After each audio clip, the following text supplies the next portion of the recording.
3. Assalamualaikum warahmatullahi wabarakatuh. Perkenalkan, kami dari kelompok 8 Praktikum Sistem Informasi Logistik dari kelas 2 Logistik B akan mempresentasikan hasil diskusi kami terkait dengan tugas praktikum modul 1 pengembangan sistem informasi SDLC dan flowchart. Nah, adapun kelompok kami sendiri beranggotakan Rahmadi, Reananda Alika, dan Wildan Dias Ikromi. Di sini kami akan membahas terkait dengan pengertian dari sistem informasi logistik, karakteristik sistem, sistem transformation, SDLC atau System Development Life Cycle, dan juga flowchart, serta mengenai pembahasan dari tugas praktikum modul 1. Nah, saya akan mulai dengan pengertian dari sistem informasi logistik. Hartono menyebutkan bahwa sistem informasi logistik merupakan bagian dari suatu instansi yang menyediakan material yang dibutuhkan oleh kegiatan operasional suatu instansi tersebut dalam hal jumlah, kualitas, dan waktu tepat, serta juga biaya yang serendah-rendahnya. Adapun karakteristik sistem sendiri, di mana suatu sistem memiliki karakteristik seperti berikut ini. Yang pertama, komponen sistem. Suatu sistem terdiri dari sejumlah komponen yang saling berinteraksi, yang artinya saling bekerja sama untuk membentuk suatu kesatuan komponen-komponen sistem. Yang kedua, batas sistem. Batas sistem merupakan batas daerah yang membatasi sistem dengan sistem atau lingkungan luar sistem lainnya.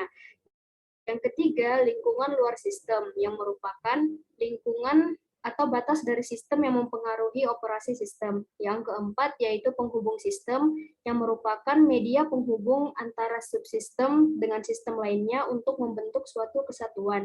Yang kelima, yaitu masukan sistem, yang merupakan data yang dimasukkan untuk diproses, yang akhirnya berguna bagi pemakaiannya. Yang keenam, yaitu keluaran sistem, yang merupakan hasil dari data yang telah diproses, lalu kemudian pengolah sistem, yang merupakan alat pemrosesan dari suatu masukan yang berupa data, sehingga nantinya menghasilkan suatu keluaran.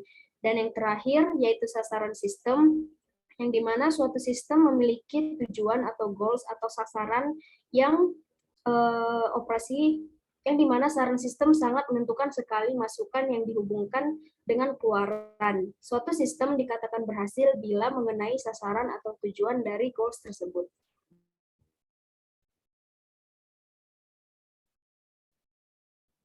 Selanjutnya akan dijelaskan oleh teman saya, Rahmadi.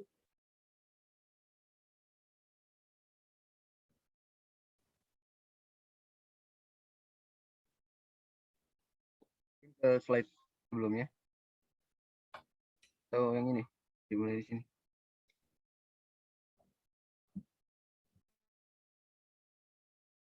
Sistem transformation memiliki 3 proses utama, yaitu input, proses, dan juga output. Pengertiannya, transformasi sistem atau disebut juga proses pengolahan data terdiri atas 3 tahapan besar, yaitu input, proses, dan output, di mana menurut Yugianto 2005, sekumpulan elemen-elemen yang saling berkaitan dan memproses masukan atau yang disebut input sehingga menghasilkan keluaran atau output.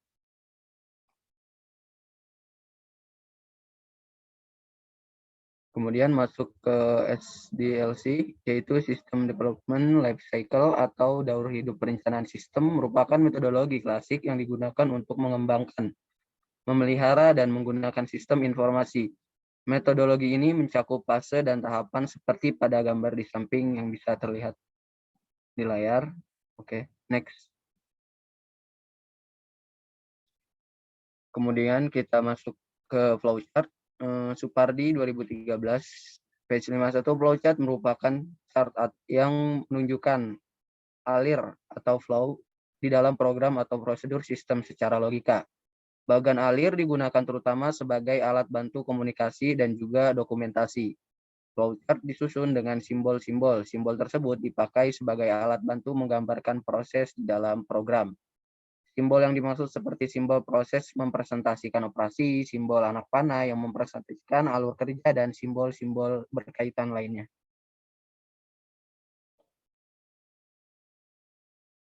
Oke, berikut adalah hasil dan jawaban yang telah kami kerjakan berkenaan dengan SLDC dan flowchart. Masuk ke karakteristik sistem, yaitu pengisian presensi mahasiswa STIMLOG menggunakan SIPS. Komponen yang tersedia, komponen sistem yang terlibat dalam pengisian presensi pada SIPS yaitu mahasiswa, BAK, dosen, pengajar, e-learning STIMLOG, NPM, dan password. Kemudian batasan sistem pada pengisian yaitu SIPS yang dioperasikan dan diaktifkan oleh BAK sebagai admin dari laman SIPS. Kemudian lingkungan luar sistem dalam pengisian presensi yang termasuk ke dalam lingkungan sistem adalah dosen pengajar mata kuliah tersebut. Kemudian bagian keempat, penghubung sistem dalam mengisi presensi pada learning STIMLOG AC.id. Sistem dihubungkan oleh jaringan internet, listrik, laptop atau handphone, akun SIPS, mahasiswa, BAK, dan mahasiswa.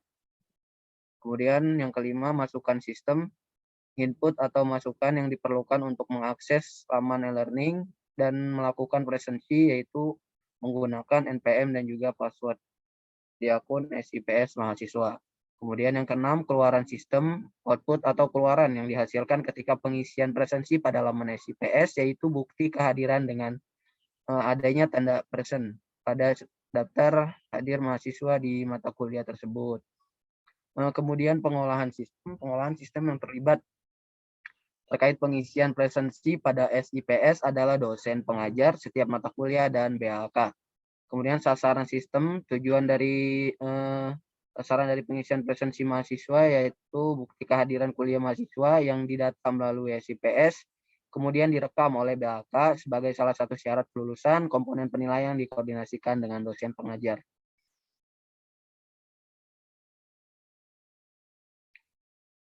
Sistem development life cycle, berikut adalah gambarannya. Yang pertama itu analisis studi dan analisis kebutuhan sistem pengisian presensi pada SIPS.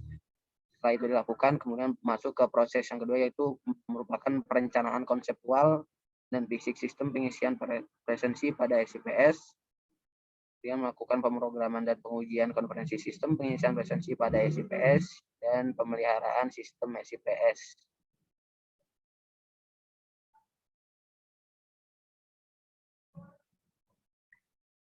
Pertama, analisis sistem. Yang pertama adalah studi kelayakan, yaitu proses pengisian presensi menjadi semakin efektif dan efisien, namun memiliki resiko, yaitu jaringan dan adanya pembatas, sehingga membuat kita dituntut lebih dekatan di sini. Kemudian proses mengakses SIPS dengan memasukkan NPM dan juga password mahasiswa dengan diaktifkannya akses pada tiap-tiap mata kuliah yang terjadwal. Kemudian analisis kebutuhan, yaitu adapun hardware, perangkat keras atau hardware yang digunakan untuk melakukan yaitu komputer, laptop, atau smartphone. Kemudian softwarenya sendiri yaitu e-learning, dan brainware selaku penggunanya itu adalah mahasiswa yang dinyatakan aktif di STIMLOG.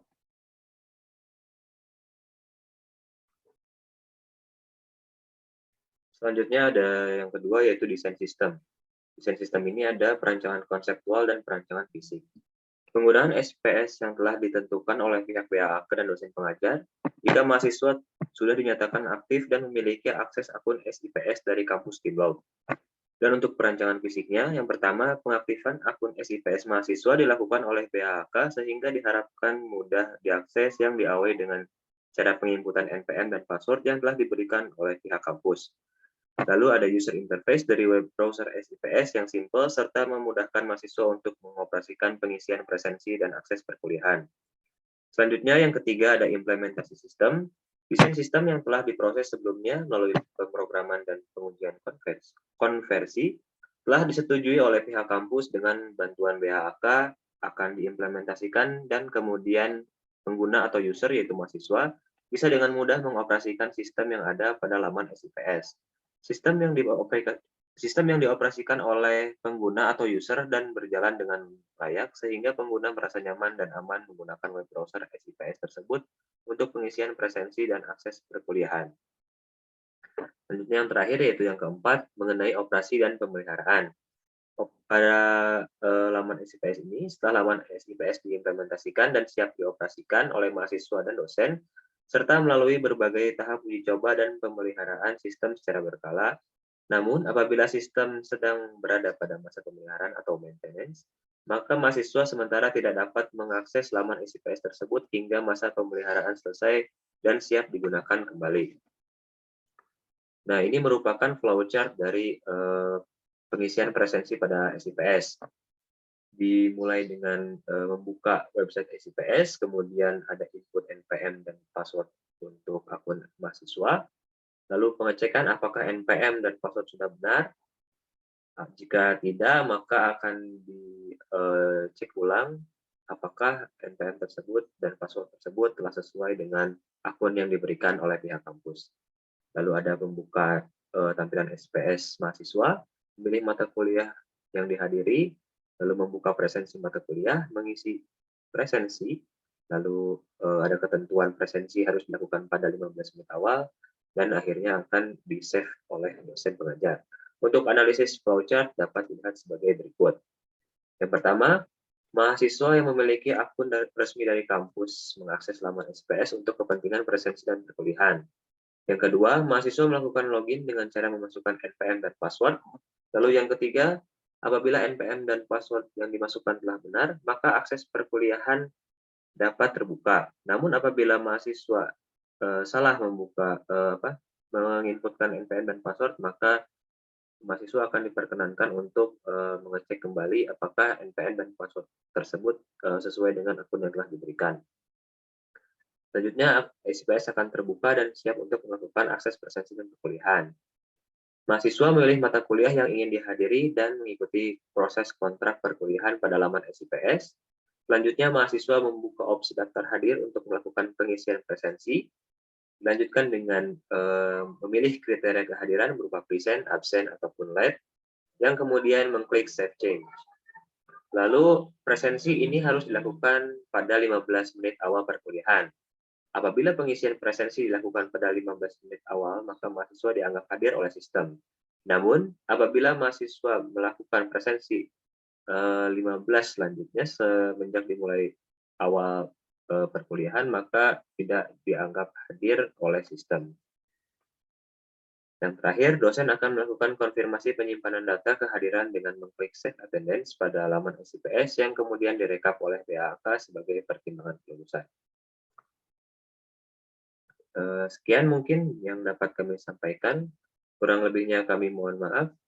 Wabillahi taufiq wal hidayah. Wassalamualaikum warahmatullahi wabarakatuh. Waalaikumsalam.